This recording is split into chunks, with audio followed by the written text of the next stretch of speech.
When was the last time you took a leap of faith, trusting that everything is going to work out? Do you crave growth, or are you merely content with the status quo?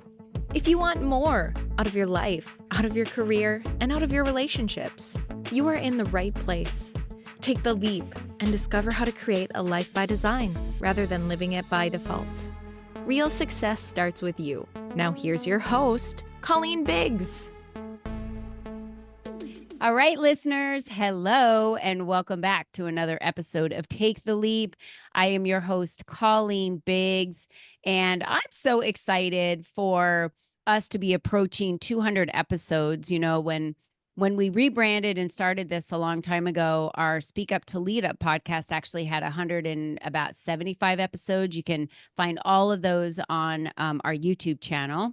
And then we rebranded and redirected and started the Take the Leap podcast. And we're at episode 192 today. And I am just so excited because that's pretty much 190 guests. I do a couple episodes here and there individually, but the goal of this podcast for our listeners is for you to get the information you need to design your life the way you want your life to be and not live your life by default, to wake up every day and know that you have choices, you can make change, you have a voice, you have a powerful voice, and your voice is your power. And we have Diane Wyzga here today, who is actually going to help us dive even more into that conversation, because this is why I started a podcast, so I could have my voice being heard for conversation, but also so that I could bring in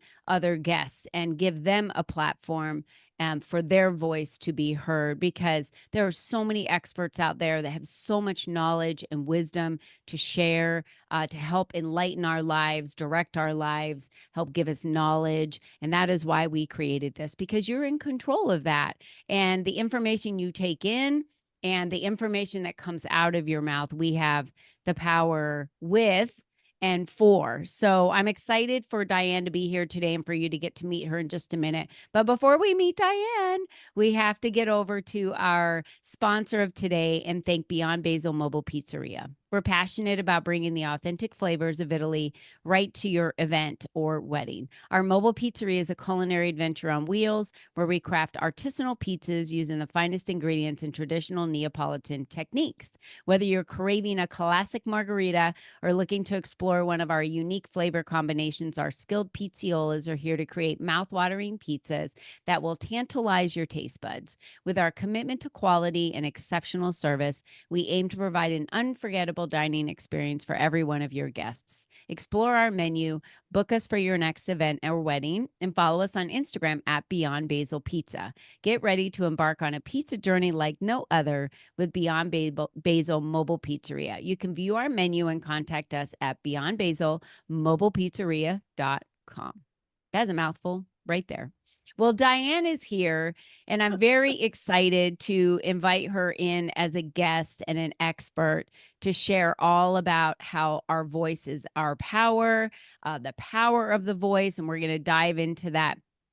So she says personally, she's an adventuring, mountain climbing, backpacking, country trekking, kayaking, book reading, gardening, beekeeping woman who has walked 500 miles across Spain on the Camino del Santiago. 3 values are key to her and her life: adventure, justice, and self-expression. She says, professionally, I'm a nurse, attorney, a turned litigation consultant, turned story guide.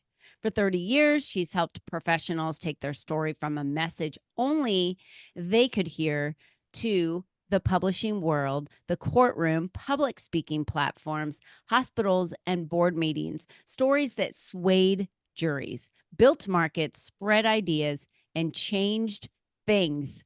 I love that. She's a change maker. Diane Wyzga, welcome to today's show.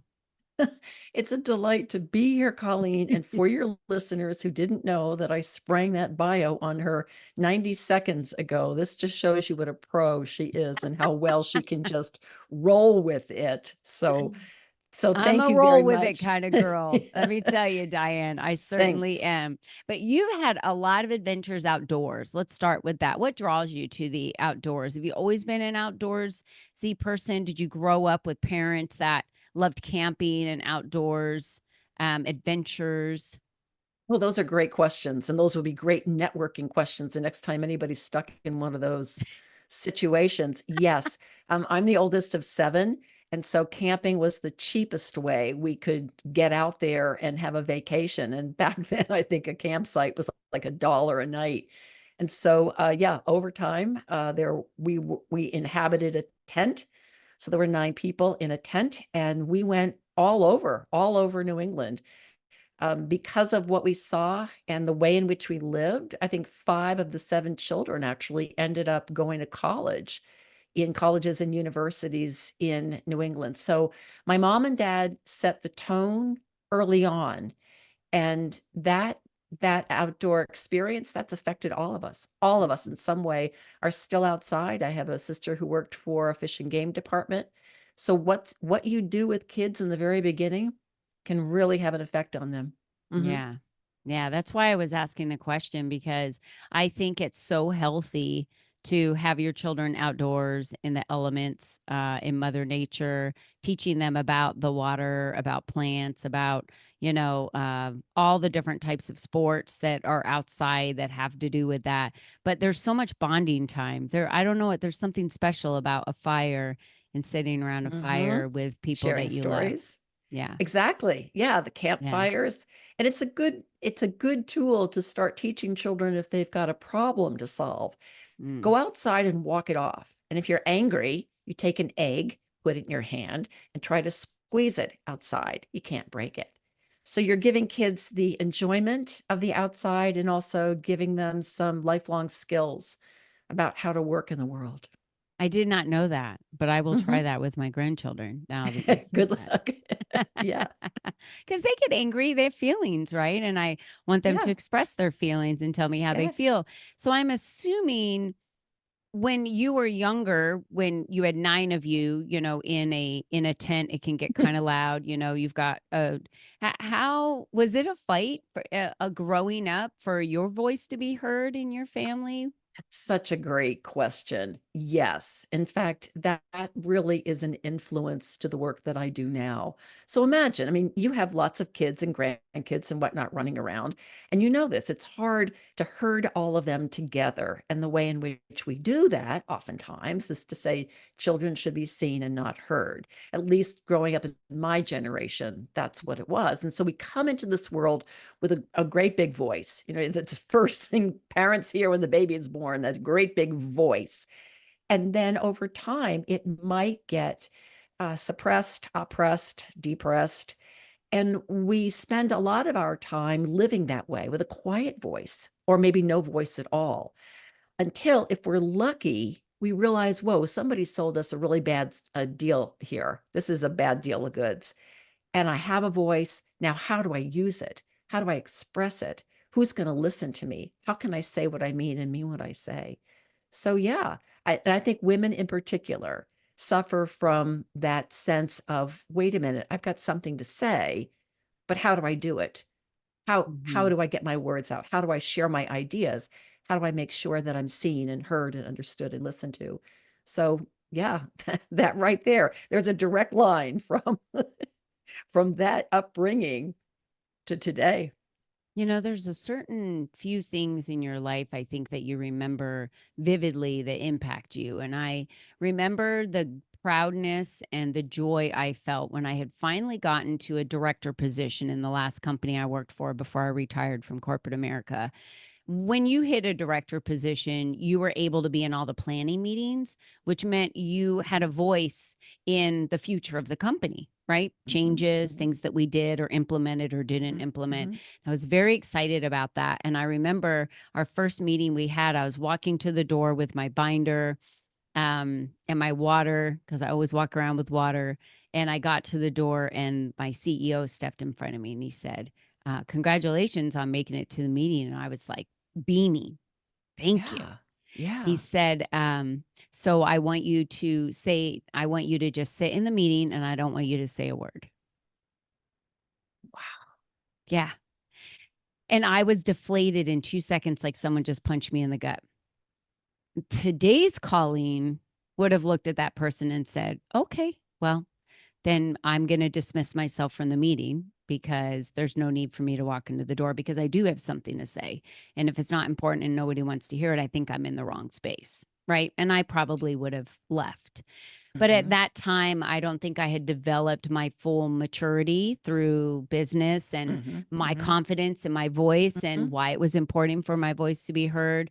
And I just walked in and sat there and I felt kind of ashamed just sitting there. Like I felt like I had good contribution and Yeah. they didn't want it or that Yep. person didn't want it. And I didn't Mhm. realize then that it was about that person, really not as much about Exactly. me. And so I'm sure going from a US Navy nurse, right, all of the experiences you had Mhm, to becoming a lawyer, that is one of the biggest places that you use your voice in a mhm, courtroom, right? Because mhm, from all the movies I've seen, I'm an expert now, Diane, you know. Well, give me your JD. All the movies I've seen of the attorneys in the courtroom, it comes down to evidence, I guess, and like the best story that's being told, right? It seems like that's what the movies portray anyway. Mhm, mhm. But you actually being uh working with litigation consultants, were you training them to understand how to speak in a way that portrayed a scene or story, or what was really behind when you going from you being a lawyer? Was there a lesson or a mentor or someone that really helped you shape that voice? Because we've gone from your parents giving you, that chance to have that voice to speak up from your childhood. Now you've moved into being a lawyer. What has changed? Where was a lesson learned somewhere along that way? Like the lesson I had learned along the way. Well, in between, there was graduate school and there were several corporate positions. And during the corporate positions, I was experiencing the same thing that you had experienced, which is you can come in here and be a body in the room, but we don't have a lot to learn from you. And that was one of the reasons that I left and went to law school. And it was in law school that I think I finally reclaimed that voice because Mhm. I was in moot court. I had an opportunity to get in front of justices and argue cases as part of the moot court program. And the more I did that, the more confidence I gained. And the more confidence I gained, the more I realized I had something to say. And the more I did that, I realized, you know what? You are one damn smart woman. And so it was that experience in law school because when I went into practice in law firms, it was kind of a fallback to the corporate world and to the experience that you had. Mhm. And now I've really got to pull on this. Now I've really got to pull on, all right, I've got something to say. And I'm brave and I'm brilliant and I'm beautiful and I've got something to say because this is important. This is why the adventure, justice, self expression came up earlier because those are three values that underpin my life. And justice is, hey, that's not fair. That's not fair. We got to do something about that. And self expression is exactly what we're talking about right now. So it was that connection there. And I left the practice of law because I wanted to tell lawyers what to do instead of being told what to do. And in my practice, it was a 12-year practice, nationally recognized, lightning rod communications. And I worked strictly for the plaintiff's bar, and the plaintiffs are the ones who are injured as a result of someone's negligence. And so my job there was severalfold. It was to help lawyers shape a story that was heartfelt and yet accurate so that we could speak to the jury and they could understand the situation that had gone on so that we had a better chance of arriving at a judgment on behalf of our client. What that also meant is that it I had to teach lawyers how to take off lawyer man or lawyer woman hat and become a human being. And what Mm, that meant is we had to start the story work on them. And for those of you who have followed me, and you've probably seen this yourself, Colleen, I talk about the archaeological dig all the time. And that term came from one of my clients over 20 years ago. He said, working with you is like doing an archaeological dig on myself. There is so much self knowledge down there. mhm. There is so much waiting to be uncovered and discovered.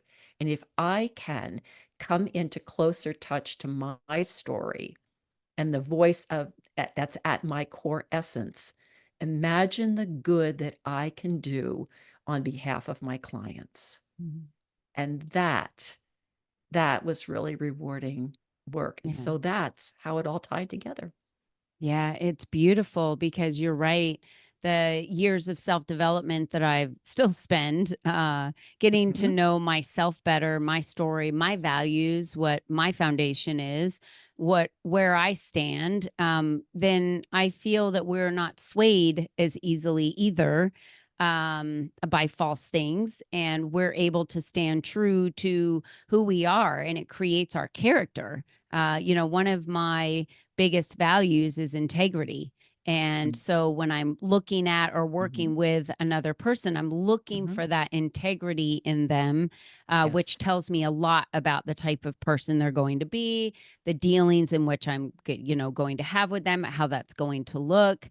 Mhm. Especially, when I'm getting allowing someone to get really close to me as a friend, there are always those, certain aspects that I'm looking for in that person that Yeah. makes me feel comfortable to share my voice in every way. You Mhm. you say the voice is our power. Could you imagine if we all did like I guess it kind of happened a little bit the very start of COVID when everything got shut down, right? And so Yeah. stores Yeah. were shut down, everything was shut down. It felt eerily silent, almost Yes. like on the day of 9/11. It felt Yes. in America when 9/11 happened and the planes went into the World Trade Centers, it felt eerily quiet. Everyone was just quiet, maybe shocked was a good word. Yeah. That felt weird. And Mhm. it wasn't until a few days for both of those incidents that Mhm. people started using their voices out loud through technology Mhm. during the pandemic, right?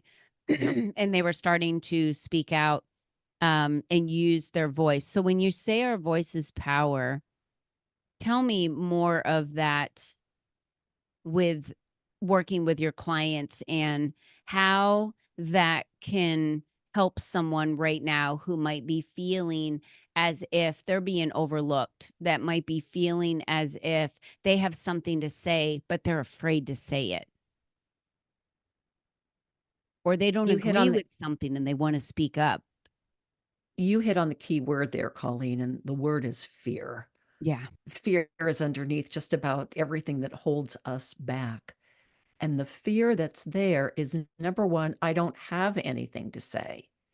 Even though I might have an idea, I really fear that it's not as good as the 20,000 other ideas that are out there, especially in this digital age. How can my idea be as good as all those ideas? How can what I have to say be as good as everything everybody else is saying? And I'm reminded that truth whispers and everything else shouts. And our truth is what gives voice to our voice.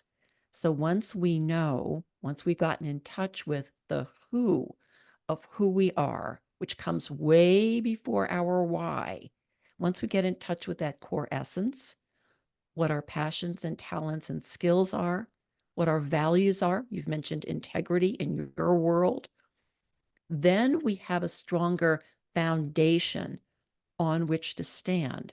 Now we can begin to say, who am I?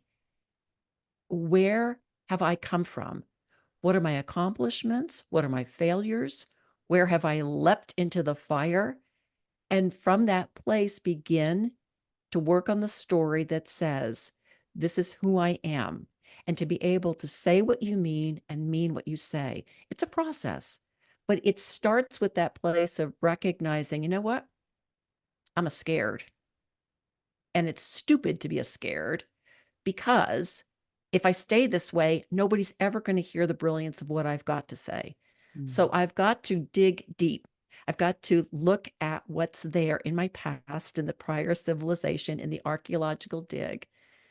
And I have to go back to that body of knowledge, that voice of that younger person, that younger girl, the one that was 7 or 9 or 11, that still knew who she was.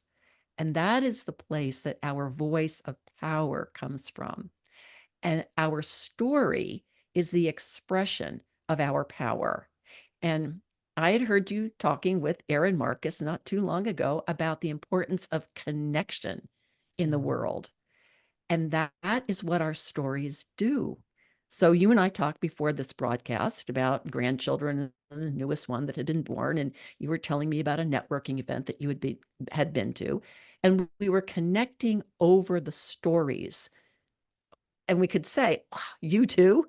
I thought I was the only one." And that is what I believe you're talking about when it happened, when it came to 9/11, when it came to COVID. We were in different situations. How do we express ourselves? What can we say to another? How can we connect? And I believe way down in the bones of my bones that people are really hungry for stories. My British friends will always say, I'm gasping for tea. Like, okay, give me a Java, but okay. But to gasp for connection and story, I think is where we are. Yeah. We have had it with reality TV. We have had it with devices. You mentioned earlier about camping and the campfire and being connected around that. Yeah. I really believe that that's what people want. And those women who get on board with that are so far ahead of being able to engage and connect with and influence not only those people that are following them and their clients, but they're also able to help transform the lives of those they serve because they're there serving as a model as you are to your listeners. So again, it goes all the way back to that sense of we have a voice. God gave us a voice, or the universe, somebody gave us a voice, and it is the only voice like it in the whole entire world. And the last thing I'll say about that is our voice, our story is as singular to us as our fingerprint. Nobody has ever had what we have. Nobody will ever have what we have. So use it, just like you'd use your finger. I think it's beautiful, and you're right. We all have a unique story and upbringing and where we've been and experiences, and they Yeah. help other people. They might motivate them or inspire them or uplift them, or Yes. get them to contemplate something. And I also believe that we feel uh, more powerful when we do use our voice. Mhm.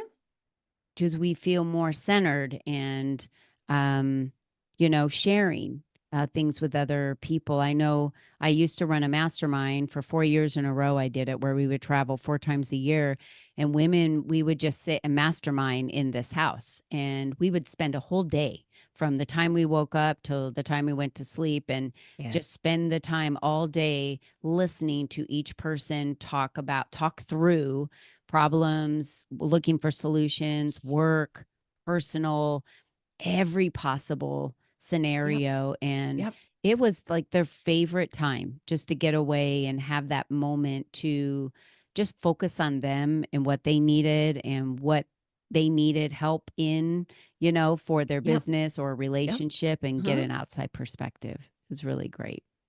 I was very, very lucky in my early years of storytelling to have been mentored by someone who taught that everyone knows the story they want to tell. They just need it listened out of them. So Mm. I'm a story doula that way. And exactly what you were saying, what these women received in that time together was the opportunity to be listened to. So we already know what we want to say, but how often does someone listen it out of you Yeah. so that we have that freedom of expression?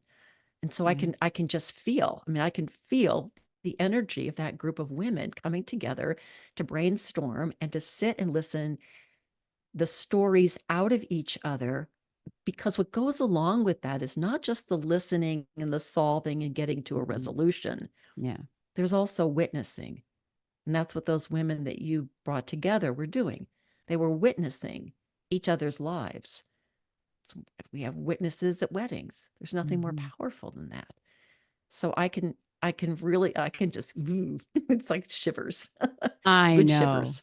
Yeah, it was my favorite time. I've really, really, Hmm. really enjoyed it, and I had to step back and from that this year because it's so much travel and we're Hmm. focusing Hmm. on some of our other businesses that we're building, and I really miss it. I really do, and I Yeah. know the women do too.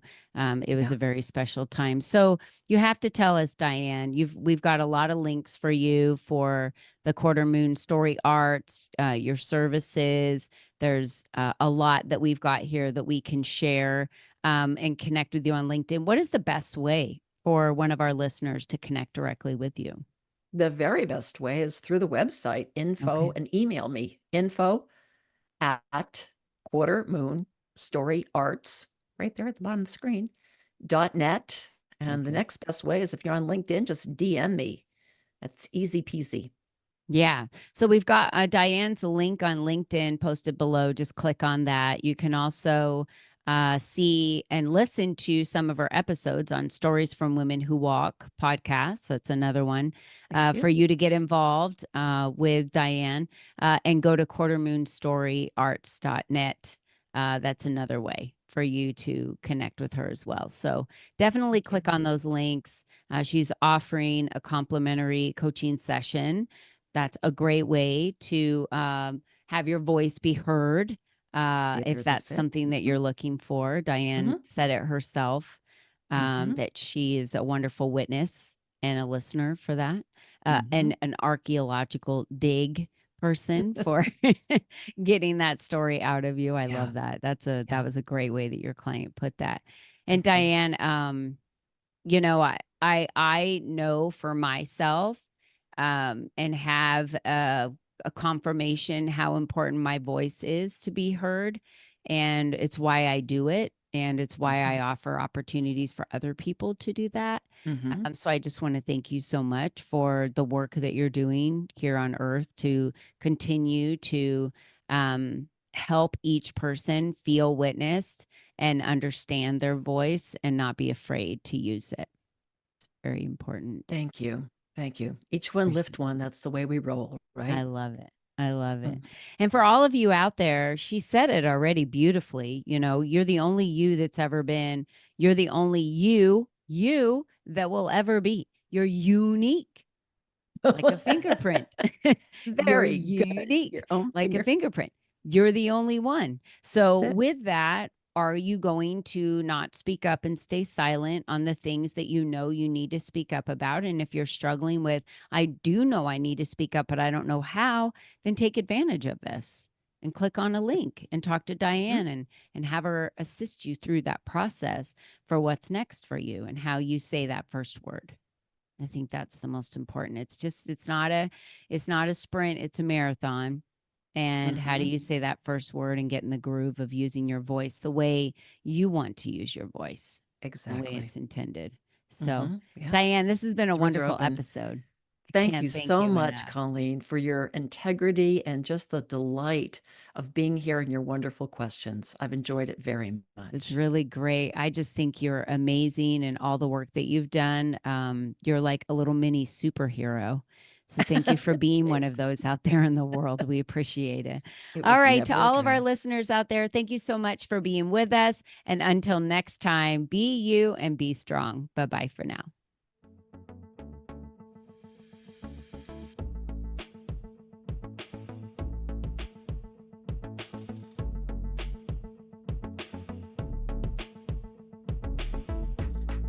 We hope you enjoyed our show today, as our guests shared their secrets on designing their life by taking the necessary leaps to expand their influence and attract the right people and clients into their lives. To start these easy steps for yourself, be sure to visit www.colleenbiggs.net/freebies to download the 7 ways to increase your exposure today.